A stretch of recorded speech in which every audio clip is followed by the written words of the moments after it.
আজকের এই ভিডিওতে আমরা রায়মার্টিন প্রশ্নবিচিত্রা 2024 সপ্তম শ্রেণীর ইতিহাস বিষয়ে যে তোমাদের 6 নম্বর স্কুল রয়েছে দ্বিতীয় টেস্টের জন্য 253 নম্বর পেজে, তো এই প্রশ্নের উত্তর নিয়ে আলোচনা করব।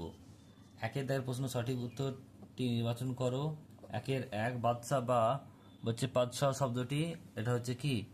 অপশন নাম্বার বি, ফার্সি শব্দ। পানিপথের প্রথম যুদ্ধ হয়েছিল, এটা হবে অপশন নাম্বার বি, 1526 খ্রিস্টাব্দে। নেক্সট প্রশ্ন, হুন্ডি হলো এক ধরনের কি কাগজ, অপশন নাম্বার এ। নেক্সট প্রশ্ন, পরে টাকবার নামা গ্রন্থ লিখেছেন কে? Abul Fazl Allami, option number B. Next প্রশ্ন বলছে সড়ক ই আজম নির্মাণ করেন শেরশাহ, অপশন নাম্বার সি। এরপর দুই দাগের একটি বাক্যে নিম্নলিখিত প্রশ্নের উত্তর দাও। একেরটা, বীরবরের প্রকৃত নাম কি? মহেশ দাস। নেক্সট প্রশ্ন বলছে লালকেল্লা কোথায় অবস্থিত? দিল্লিতে। নেক্সট প্রশ্ন বলছে সিন্ধু প্রদেশে কে প্রথম জিজিয়া কর চালু করে? মোহাম্মদ বিন কাসিম।